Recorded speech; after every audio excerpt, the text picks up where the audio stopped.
আমরা স্কুল জীবনে, কলেজ জীবনে কত দৌড়াদৌড়ি করেছি, লাফালাফি করেছি, ঝাপাঝাপি করেছি, সাঁতার কেটেছি, আরও কত রকমের খেলায় অংশগ্রহণ করেছি।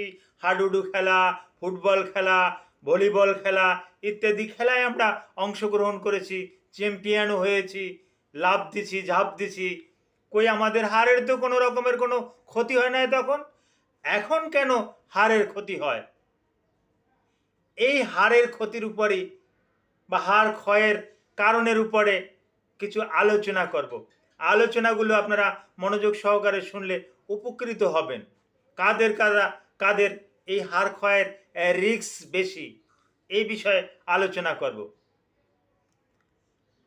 আসসালামু আলাইকুম রহমতুল্লাহি ওয়া বারাকাতুহু। আমি ডাক্তার মীর শহীদুল ইসলাম। আমার চেম্বার শুভেচ্ছা 255, ঐতিহ্যবাহী শেখঘাট, সিলেট। জি, গুগলে গিয়ে ডাক্তার মীর শহীদুল ইসলাম লিখে সার্চ দিলে আমার সম্পর্কে যাবতীয় তথ্যাদি পেয়ে যাবেন। জি দর্শক শ্রোতা, আলোচনা করব হাড় ক্ষয় নিয়ে।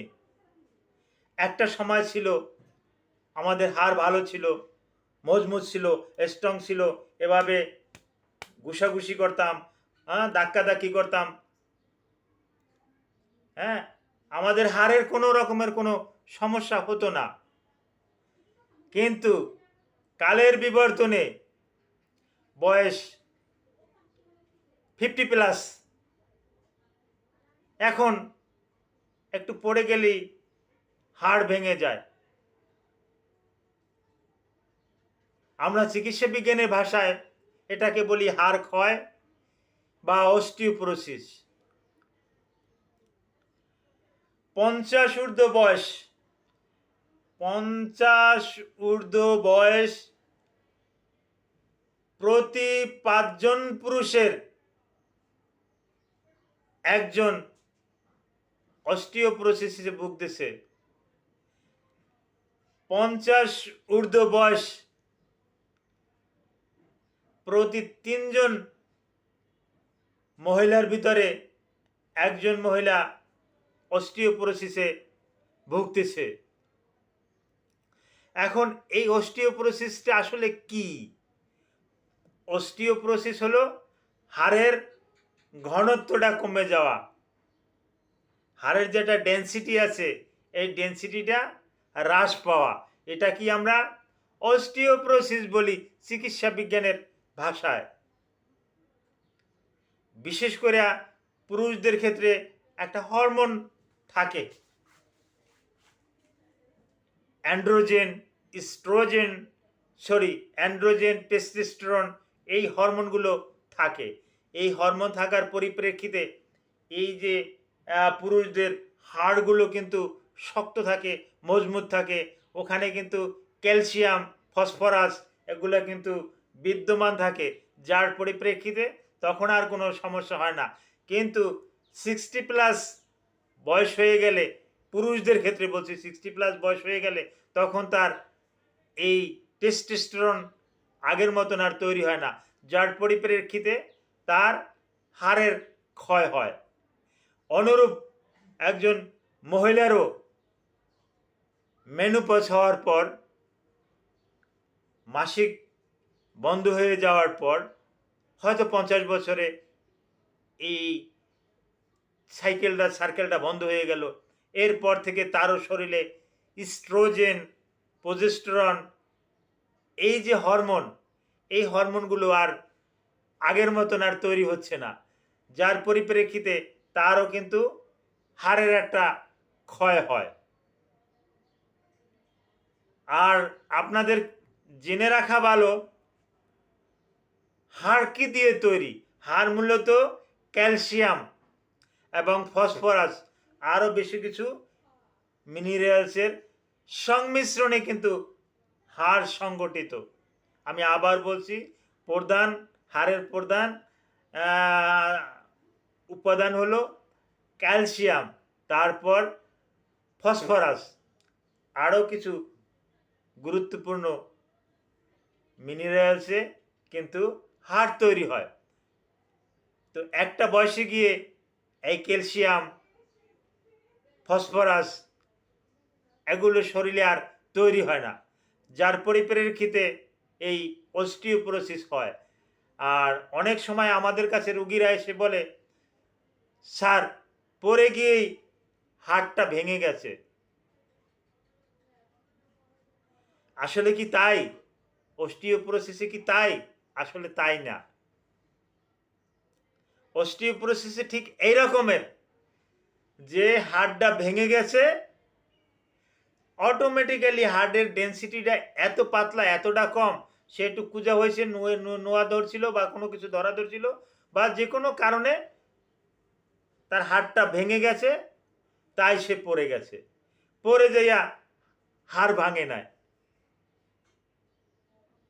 হাড় ভাঙে গেছে তাই পড়ে গেছে। আমি আপনাদেরকে আবার বলতেছি, অনেক রুগীরা এসে আমাদের কাছে কমপ্লেন দেয়, স্যার হ্যাঁ হঠাৎ করে হোঁচট খেলো, হোঁচট খেয়ে মানে পায়ের হাড্ডিটা ভেঙে গেল, বডি অফ দ্য স্টার্নাম ভেঙে গেল, ওই আম, আম, ওই ফিমারটা ভেঙে গেল, হ্যাঁ এই আম, বিভিন্ন জায়গার হাড়ের নাম আছে, হ্যাঁ এই নাম অনুসারে বললাম, এগুলো ভেঙে যায়। আসলে কিন্তু তা না। চিকিৎসা বিজ্ঞানের দৃষ্টিতে আগে হাড়টা ভাঙে, আগে হাড়টা ভাঙে, হাড়টা ভাঙলে তো সে আর স্থির থাকতে পারে না, অটোমেটিক্যালি সে পড়ে যায়।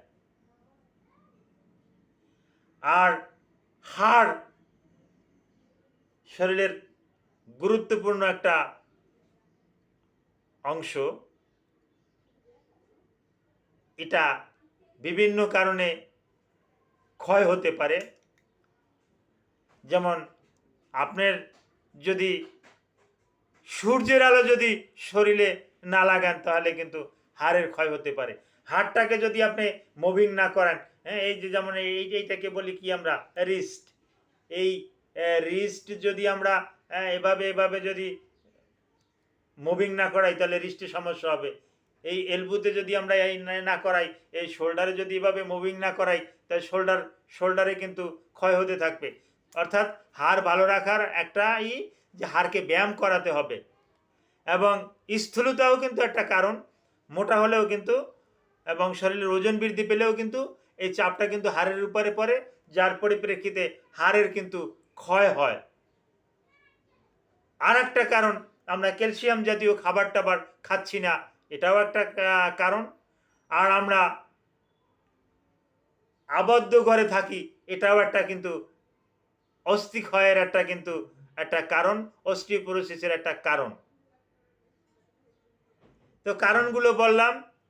আর লক্ষণগুলোর ভিতরে সিটি স্ক্যান, এমআরআই এগুলো করলে দেখা যাবে যে হাড়ের ঘনত্বটা কমে গেছে, ভিতরে একেবারে সিস এবং কালো কালো এভাবে স্পষ্ট দেখা যাচ্ছে।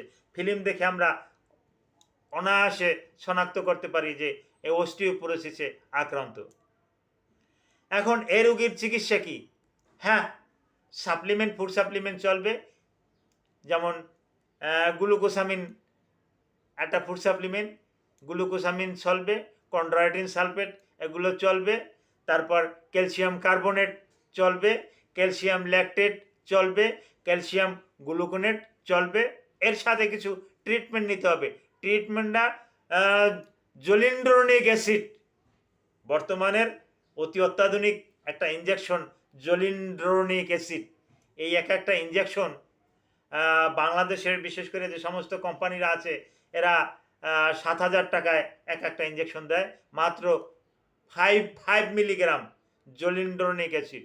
এই আর কিছু বাইরের থেকেও আমদানি করা কিছু আছে, 30, 35, 40,000 টাকা পর্যন্ত এই জোলিন্ড্রোনিক অ্যাসিড আমরা কিন্তু দেখতে পাই। এগুলো দিয়ে চিকিৎসা করা যায়। এবং প্রাথমিক পর্যায়ে এতটা পাওয়ারে না গেলেও হয়, ইভান্ড্রোনিক অ্যাসিড আছে, অ্যালেন্ড্রোনিক অ্যাসিড আছে। এই অ্যালেন্ড্রোনিক অ্যাসিড, ইভান্ড্রোনিক অ্যাসিড এটা দিয়েও কিন্তু অস্টিওপোরোসিস বা হাড় ক্ষয় রোধ করা যেতে পারে।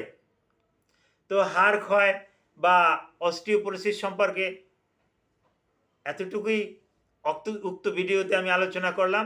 আপনাদের অস্টিওপোরোসিস বা হাড় ক্ষয় সম্পর্কে আরও যদি বিস্তারিত জানতে ইচ্ছে করে আমাকে সরাসরি কল করবেন। Thank you all.